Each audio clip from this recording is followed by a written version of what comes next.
The auditorium smelled faintly of fresh varnish and expensive perfume.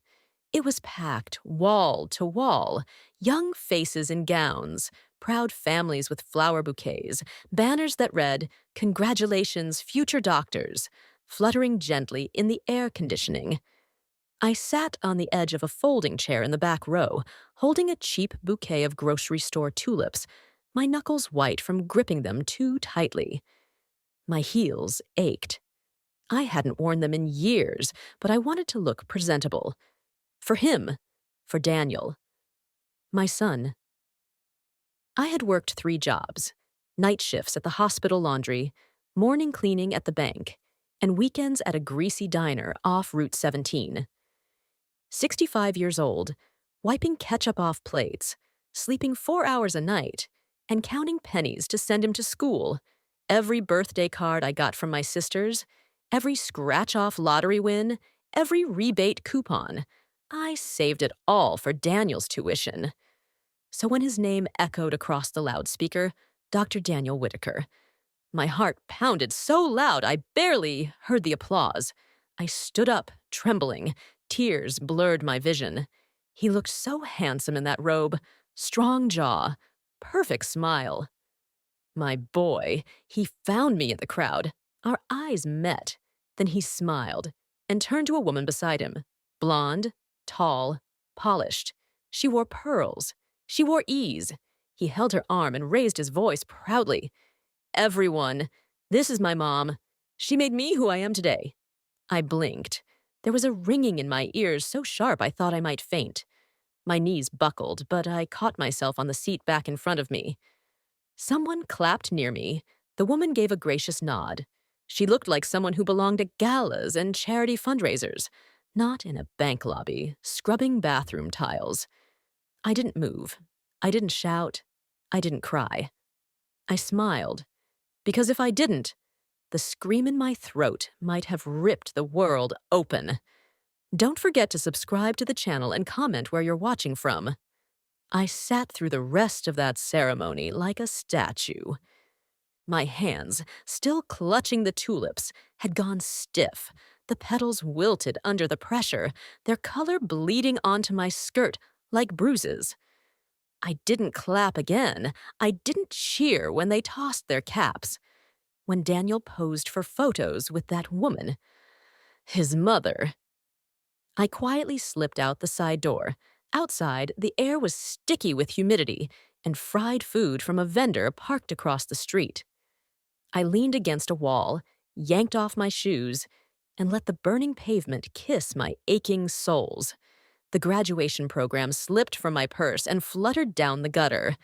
I didn't bother picking it up. I should have gone home. But instead, I sat on a bench by the fountain and just stared at the water. I don't know how long. My chest felt heavy, not like grief. Not yet, just a tightness, like my ribs couldn't quite close around the betrayal. That's where Marla found me. She worked the diner's early morning shift before I came in for my afternoons. We weren't exactly close, but she'd always been kind. Kind in that real way, not fake smiles and surface talk. She told the truth even when it stung, and right now, I needed someone who didn't lie. "I saw you leave early," she said, sitting beside me, a cigarette already lit between her fingers. I figured something was wrong. Then I saw him. Daniel, right? That was him? I nodded. My voice didn't work yet. "And that woman?" she asked gently. "Who is she?" "I don't know," I whispered. "I've never seen her before." Marla didn't gasp or fuss or say something stupid like, "Maybe it was a mistake." She just stared at the fountain with me. We listened to the soft splash of water over marble and the distant echo of families laughing in the parking lot. "I'm sorry, hun," she said after a moment. "That's not just wrong. That's cruel." That's when the tears came. Quiet ones. Hot. Shameful. I hated crying in public. But Marla didn't look away.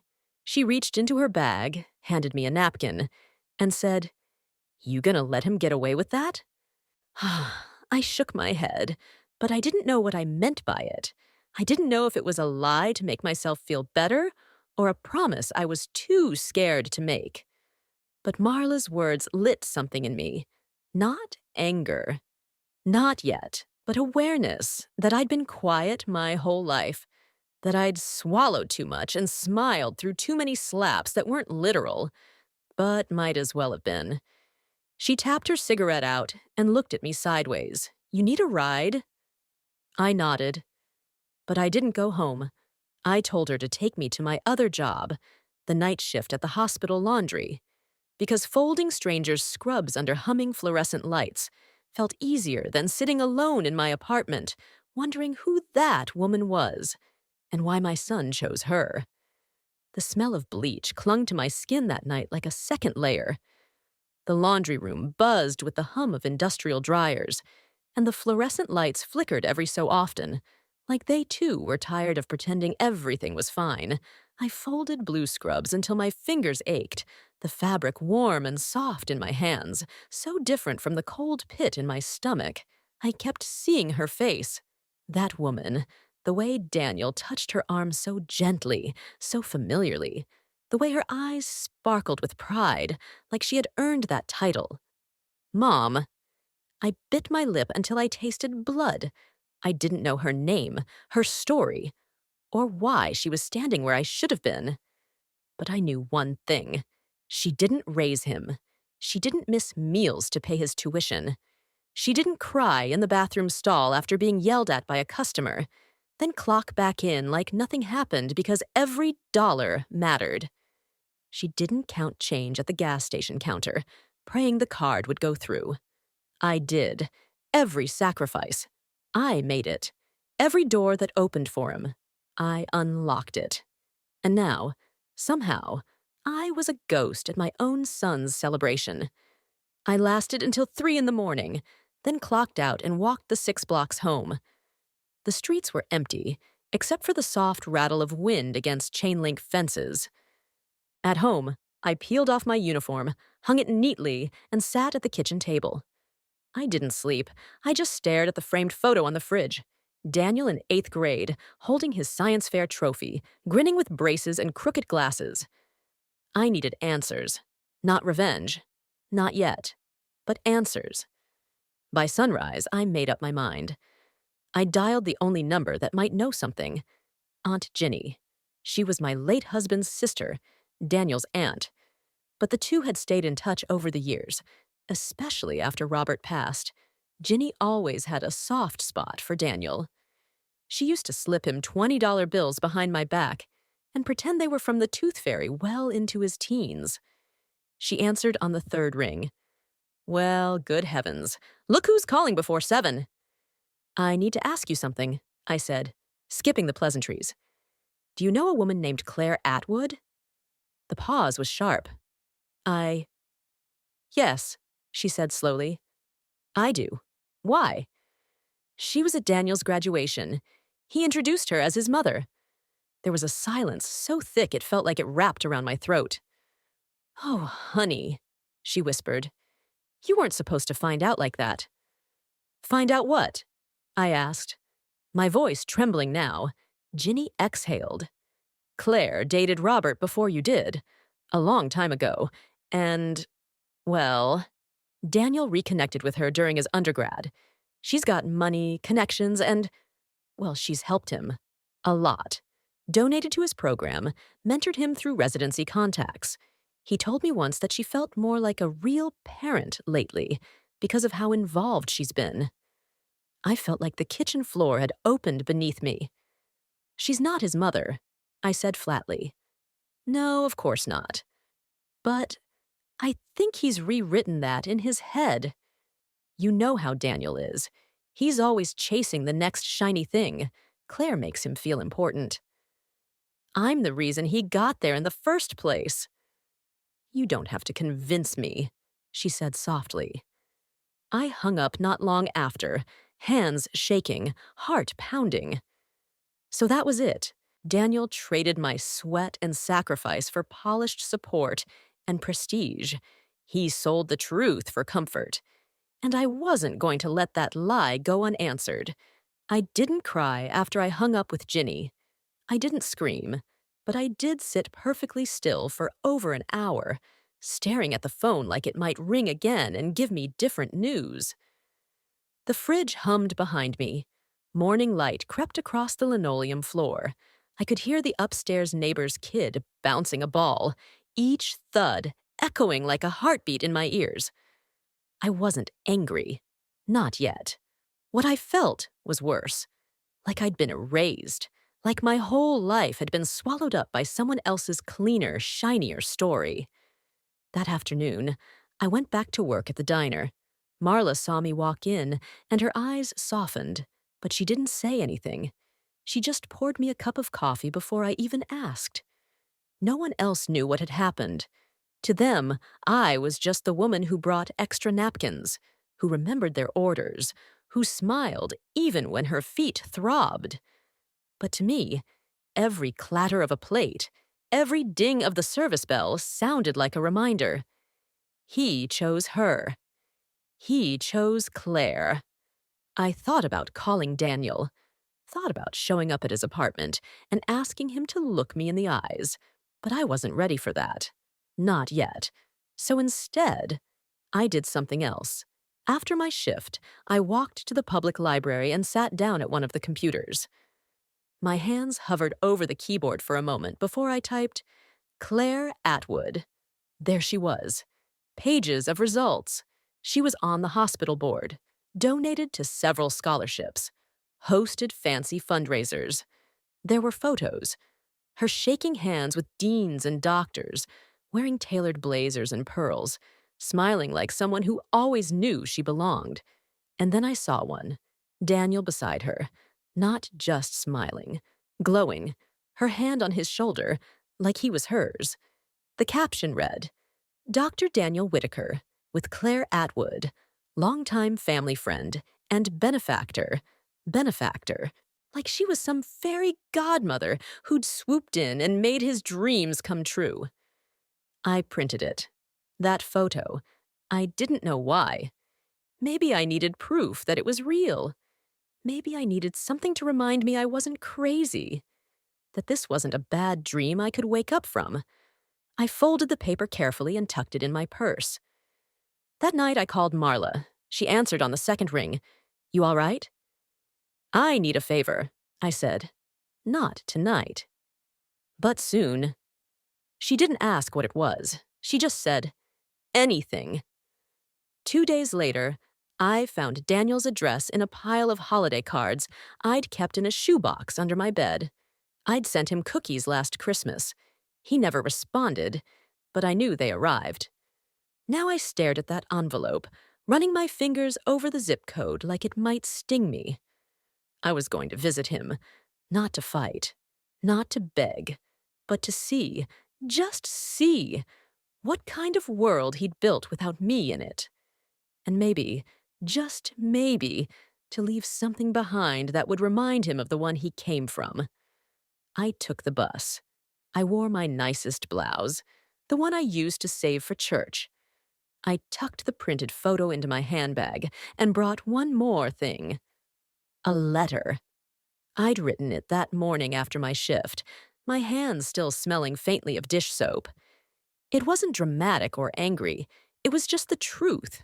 Who I was, what I did, and what it felt like to disappear from your own child's life while watching someone else take your place. He wasn't home when I arrived, but his building had a front desk. I left the envelope with the receptionist and wrote his name in neat block letters. Just that. No note, no return address. As I stepped back onto the sidewalk, the wind caught my blouse and lifted my hair off my neck. For the first time in days, I felt taller. Not vindicated, but present. Like I still existed. I didn't know what he'd do with the letter. Maybe he'd read it and laugh. Maybe he'd tear it up. But it didn't matter. Because I had said it. I had written it. And now the silence was his. I waited. For a call, a text, an email, any sign that he'd read what I wrote. But the days stretched long and empty, like a field after harvest. Nothing came. I didn't expect fireworks. I didn't even expect an apology. But I thought, maybe he'd say something. A single sentence. "I got your letter, Mom." That would have been enough to quiet the ache in my chest. But there was silence. And silence can scream louder than anything. Marla noticed. She saw the way I checked my phone every break, how I jumped when it buzzed only to sigh when it was just a bank notification or a pharmacy reminder. She didn't say much, just refilled my coffee without asking and left little notes in the break room. One of them said, "The people who matter will find their way back, or you'll walk forward without them." I kept walking. 3 weeks passed. Then, one evening after my hospital shift, I found an envelope shoved under my door. No return address. But I knew the handwriting. Slanted, sharp, efficient. Daniel's inside was a single page. No greeting, no apology. Just this. "Claire's been good to me. She's helped me in ways I can't explain. I'm sorry if you feel hurt. But this isn't about what you did in the past. This is about where I'm going. Please don't contact me again. Daniel." That was it. I sat on the couch, holding that page like it might catch fire in my lap. My eyes didn't sting. My throat didn't close. But something inside me cracked, not like glass, but like stone, something old and heavy shifting. This wasn't about what I did. I reread the line over and over, the words like acid under my skin. I had cleaned toilets with trembling hands from arthritis. I had walked to work in snow because the car's radiator gave out. I had skipped dinners to afford his textbooks. What I did wasn't the past. It was the very soil he grew from, and he'd paved over it with Claire's money and praise. That weekend, Marla brought over a pie. She didn't ask why I hadn't said much lately. She just sliced it, handed me a plate, and turned on the television like we were any two women passing a quiet afternoon. But after a few bites, I said, "He wrote me back." She paused. "And?" I handed her the letter. She read it once, then again, her jaw tightening. "You want to hear what I think?" she asked. "Please." He's got the spine of a daisy. Claire gave him the spotlight, and now he's scared of stepping out of it. You, meanwhile, you built the damn stage he's standing on. I smiled, not because it was funny, but because it was true. We sat in silence for a while.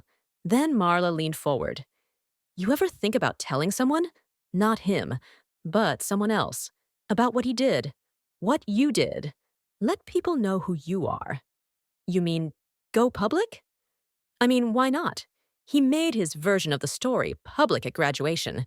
Maybe it's time yours got heard too." I hadn't considered it. I wasn't a vengeful woman. But I was tired. Tired of being erased. Tired of whispering while everyone else shouted. Tired of being useful, but never visible. That night, I couldn't sleep. I dug out every receipt, every tuition form, every bank statement I'd saved over the years, a shoebox full of proof. And in the very bottom, I found something else. A copy of a local community newsletter from 6 years ago, back when Daniel was accepted to med school. They'd interviewed me. The headline read, "Local mom works triple shifts to fund son's dreams." I stared at the photo, me in my diner apron, bags under my eyes, proud as ever. He knew, he always knew, and if he wanted to forget that, fine. But the world didn't have to. I didn't sleep much after that. My mind raced, not with revenge fantasies or dramatic confrontations, but with sentences, phrases, whole paragraphs forming in my head at 2 a.m. I would lie awake, staring at the ceiling, whispering them to myself, then fumble for a pen and scribble on scraps of paper. Napkins, receipts, the backs of old envelopes. It was like something had cracked open. One evening, after the diner closed, I sat with Marla at our usual booth. The place was quiet. Just the hum of the fridge and the faint jingle of the bell every time the door swung in the wind. I laid out all my scraps on the table between us. She didn't touch them, just looked at me, then nodded slowly. "You wrote all this?" I nodded. She took a long sip of her soda and said, "It's good raw, real." "I want people to see it," I said, "but I don't know where to start. Who would care?" Marla tilted her head. "You'd be surprised who cares when something hits the right nerve." She called her niece, Leah, a journalism grad who worked freelance now, mostly local stories for community blogs and a regional lifestyle magazine. "She's smart," Marla said, "and she believes in people like us." Leah met me at my apartment a few days later. She was younger than I expected, with sharp eyes and a quiet presence. She didn't interrupt once while I talked. I told her everything, not just about Daniel and Claire, but the jobs, the sacrifices, the years of being invisible unless someone needed something. After 2 hours, she sat back and said, "This is a story a lot of women will understand, and not just mothers." I handed her the old newsletter clipping and a photo of Daniel and me when he was 16, sitting on the back porch with his acceptance letter. I almost didn't include it, but something told me it mattered, not to guilt him, but to remind people what came before. Leah didn't promise anything. She just said, "Let me write it up. I'll show you a draft before anything runs." I didn't tell many people, just Marla. I didn't want gossip. I wanted truth, that was all. 2 weeks passed, then Leah emailed me the link. The title was simple: "The Forgotten Mother Behind the Doctor." I clicked with shaking hands. She had done it right. Not flashy, not scandalous, just human. She quoted my letter. She included a side-by-side photo of Daniel with Claire, and then me in the diner uniform. She didn't call him ungrateful. She didn't name Claire as a villain. She just told the truth. The woman who cleaned bathrooms and folded laundry had raised a doctor and was quietly cut from the narrative the moment he reached the stage. It spread faster than I expected. First, a few comments, then shares, then messages. Strangers wrote things like, "My mom cleaned houses for 30 years to send me to college. This broke me." I saw myself in every word of this. She's the kind of woman we build the world on and forget to thank. I didn't cry. I just sat there at the kitchen table, phone in hand, as the weight lifted a little. I didn't need Daniel's approval anymore. I didn't need him to call. He wasn't the audience anymore. They were. 3 days later, Leah forwarded me an email. It was from a representative at a local radio station. They wanted to interview me, not for drama, just a Sunday segment on Community Voices. Marla clapped when I told her. That's what happens when truth hits air. It spreads. But not everyone stayed silent. That evening, I got a call. Unknown number. I let it go to voicemail. And there it was. His voice. "Mom, I saw the article. Can we talk?" I didn't answer right away, because for the first time in a long, long while, he wasn't the one deciding when I spoke. I listened to his message again the next morning, sitting by the window with my slippers still on, the kettle hissing low behind me. My thumb hovered over the callback button more times than I care to admit. But I didn't press it, because I needed to know something first, not about me. I already knew who I was. I was the woman who sold her wedding ring to pay a semester's tuition, the woman who walked to work in the rain so he could have cab fare to his internship, the woman who scraped by on off-brand cereal while Claire Atwood smiled in front-row seats at his white coat ceremony. What I needed to know was who he was now, what kind of man he'd become in all that polish and spotlight. I asked Marla to come with me. She didn't even blink when I told her I was going to Daniel's clinic. "Want me to wait outside?" she asked. No, I said. I want you with me. The building was modern, steel, glass, that kind of quiet luxury that whispers wealth without needing to shout. His name was on a silver plaque in the lobby, Dr. Daniel Whitaker. MD. I stared at it longer than I should have. Not because I was proud, because I remembered writing that name, Daniel Whitaker, over and over again in the margins of my checkbook, calculating how much I could afford to send that month. His receptionist looked startled when I walked in. She must have recognized me. I saw her eyes flicker to the photo behind her, Daniel and Claire standing side by side at a gala, smiling like royalty. I told her I wasn't here for an appointment, just to speak. She nodded slowly, picked up the phone, and whispered something I couldn't catch. Daniel came out 2 minutes later. He looked thinner, or maybe it was just the guilt weighing on his face. "Mom," he said softly, like the word had lost its edges. Marla stayed behind as I followed him to his office. I wasn't afraid. Not anymore. We sat across from each other in leather chairs. Between us, a desk that probably cost more than my car. He cleared his throat. I didn't know what to say. When I saw the article, "You said enough in your letter," I interrupted.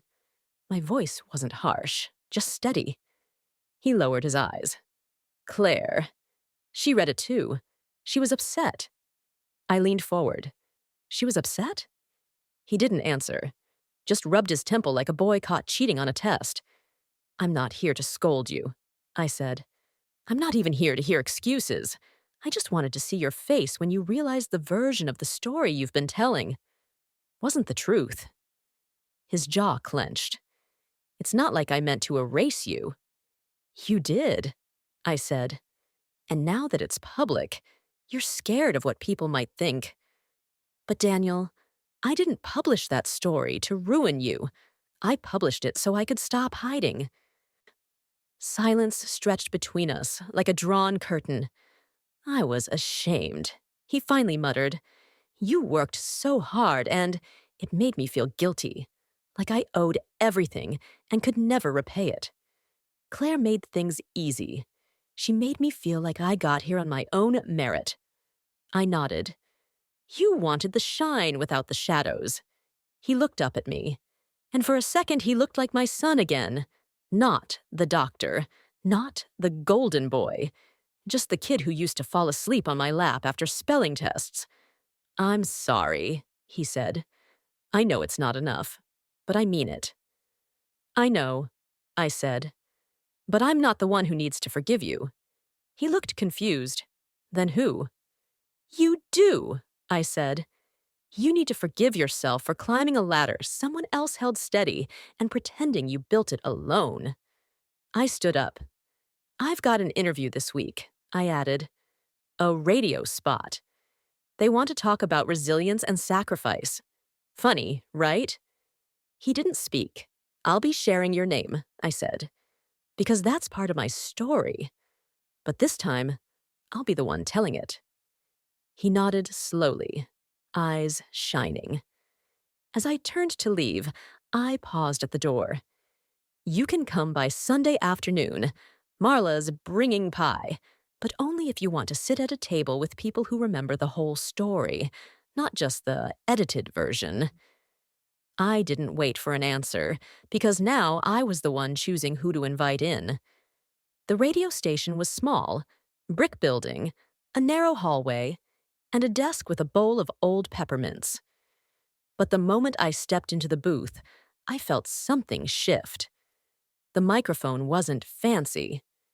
The host, a kind woman named Trina, wore faded jeans and a scarf wrapped around her head like a crown.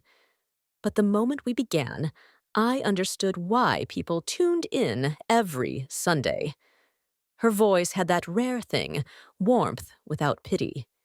She asked questions gently, like she was reaching across a table instead of pressing for drama. I told her my story, not Daniel's name, not the graduation scene, but the shape of it. A woman who worked hard, gave everything, then watched someone else take credit for her part in the story. I talked about what silence costs and how sometimes it feels easier to disappear than to speak up. She listened, really listened. Afterward, she hugged me and whispered, "There are women all over this city crying into their coffee right now because of what you just said." I didn't cry, but when I stepped outside and the sun hit my face, I felt clean, lighter, like I'd rinsed something bitter from my throat. Marla was waiting in the car, grinning like she'd known this was coming all along. "You were a knockout," she said. "And that little line about silence being comfortable until it starts to smother you? Girl!" I nearly clapped. We drove to the diner and split a slice of lemon meringue.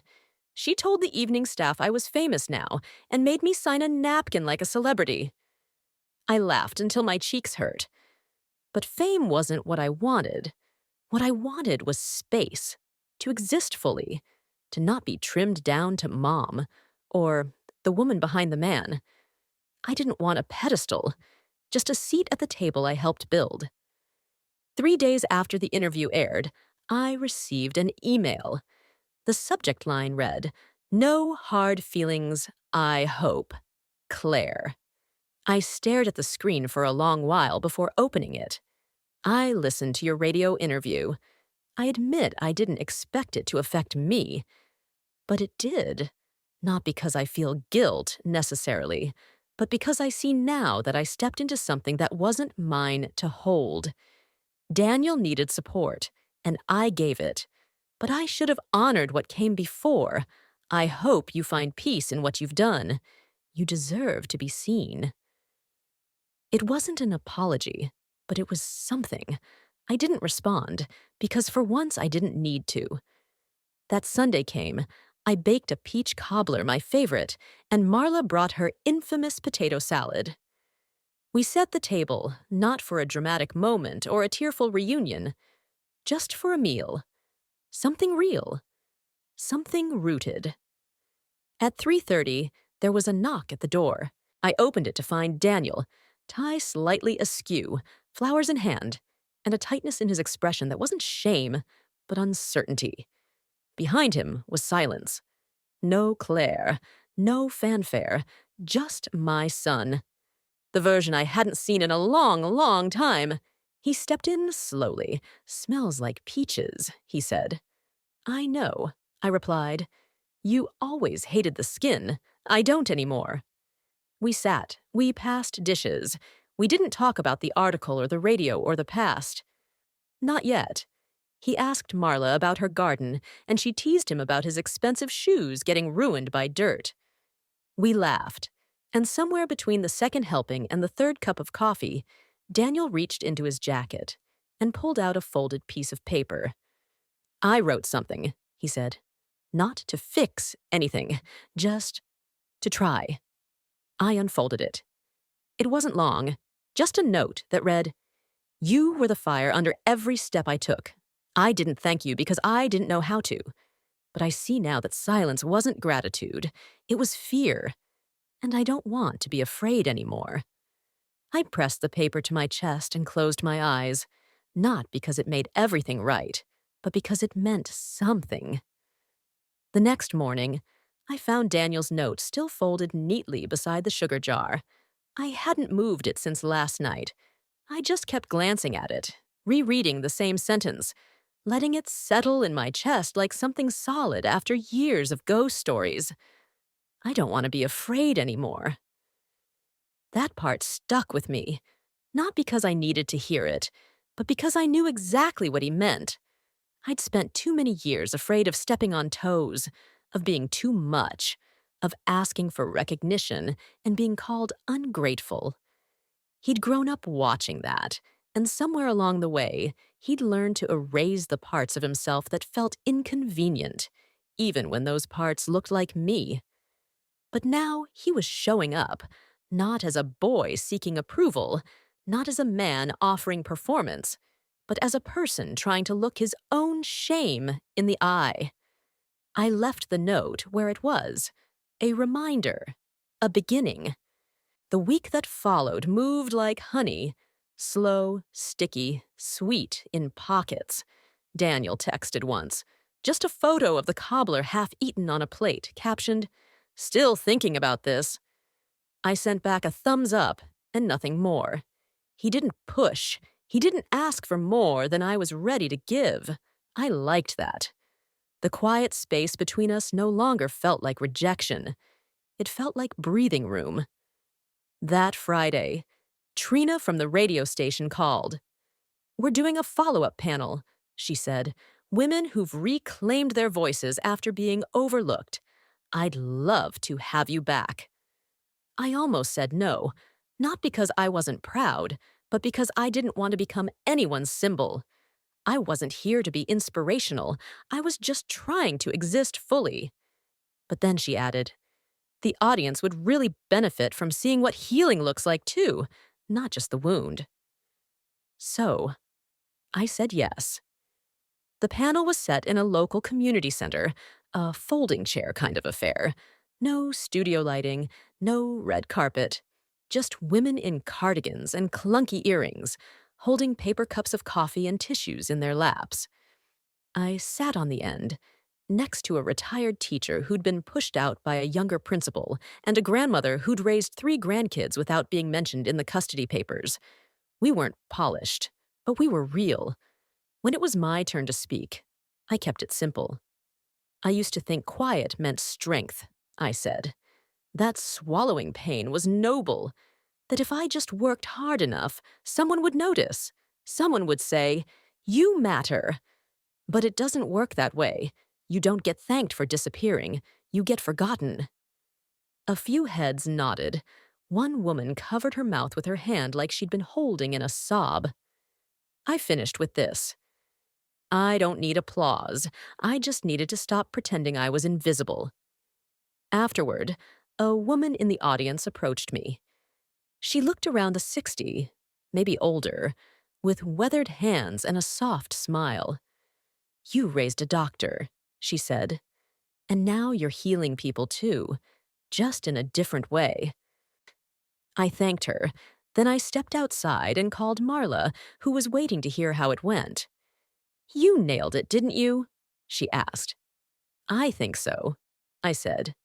And I didn't even cry. "Well, that makes one of us," she laughed. I walked home slowly, past flower shops and laundromats and park benches worn smooth by years of wait. Everything looked a little brighter. Not because my life had changed, but because I had. The next morning, Daniel texted again. "I saw the panel. Didn't know you were doing that. You looked peaceful." I wrote back, "I am." He waited a moment, then sent, "I'd like to help tell the real story, if you'll let me." I didn't answer right away, because I knew what that offer meant. He was no longer the center of the narrative. He was asking to join mine. I stood at the kitchen counter, slicing apples for a pie I hadn't planned to bake. It wasn't Sunday. It wasn't a special occasion, but the motion felt grounding. Peel, slice, fold, repeat. The rhythm of care. The rhythm I'd known long before microphones and panels and digital applause. Daniel's message still blinked on my phone screen. "I'd like to help tell the real story, if you'll let me." There were years when I would have melded at that offer. Years when I dreamed of him simply acknowledging me, saying thank you with meaning. But now, standing there with cinnamon on my fingertips and sunlight warming my back, I realized I didn't need him to tell it. But maybe I could choose to let him. That's different. That's power. So I called him. First time in months that our voices touched directly. "I got your message," I said. "Yeah," he breathed. "I didn't know if you'd be okay with it. I don't want to step on what you've built." "You're not stepping on it," I said gently. "You're arriving late to something that's been standing for years." He laughed sheepishly. "That's fair." "I'm not giving you the mic, Daniel," I said. But if you want to stand beside me while I hold it, I can live with that." He was quiet, but I heard it. Something shift in him. Relief, gratitude, growth. We decided on a small talk together, an open mic night at the library Leah volunteered at. Nothing grand, no press, just folding chairs and a sign-up sheet. I offered to go first. Daniel would follow. Marla insisted on coming. "I want to see the boy try to speak after you drop truth bombs for 15 minutes straight," she said, grinning. That night, I wore a navy sweater and the earrings Daniel bought me in high school, the only gift I hadn't packed away. I didn't write a script. I spoke from memory, from scars. "I used to think motherhood meant disappearing behind the ones you love," I told the room. "But that's not love. That's fear wearing a mask." Heads nodded. Someone sniffled in the third row. I paid for my son's future in scrubbing bubbles and diner grease. And when he walked across that graduation stage, he introduced another woman as his mother. That moment broke me, but it also built something else. My voice. Then I stepped back. Daniel rose, slower than usual, like he was still growing into the man he wanted to be. He didn't read from a phone. He didn't look at me when he started, just at the crowd. "She's not exaggerating," he said. "I made a choice. I let the story get rewritten because it made me feel clean. Claire helped me look impressive. But my mother, this woman, made me who I am. And I forgot that." He paused. His voice cracked. "I'm not here to make it right. I'm just here to name what was wrong and to keep learning how to be the kind of man who doesn't run from his foundation." No one clapped when he sat down, not out of coldness, but reverence. It wasn't a performance, it was a confession. When it ended, Marla leaned over and whispered, "You lit the match. He finally brought kindling." On the way home, Daniel offered me a ride. "I'm fine," I said. "I like walking. Keeps me grounded." He nodded. "Can I walk with you then?" I smiled. "Sure." We didn't talk much on the walk. We didn't need to. The silence between us had changed. It no longer swallowed truth. It held it. Outside my building, he stopped. "I don't expect anything overnight," he said. "But if you ever want help organizing more talks, or mentoring students, or anything, I'd be honored to be part of that." I looked at him. Not the title, not the white coat, but the boy beneath it, and then the man trying to rise beyond it. "I'll let you know," I said, "when I need you." He smiled. "I'll be ready." As he walked away, I felt it. Not closure, not quite, but a door opening, one I had the key to. I walked up the stairs to my apartment, peeled off my sweater, and placed the pie on the windowsill to cool. Then I sat down, pulled out my old notebook, and wrote, "Once, I gave everything to help my son become someone. Now, I'm becoming someone too."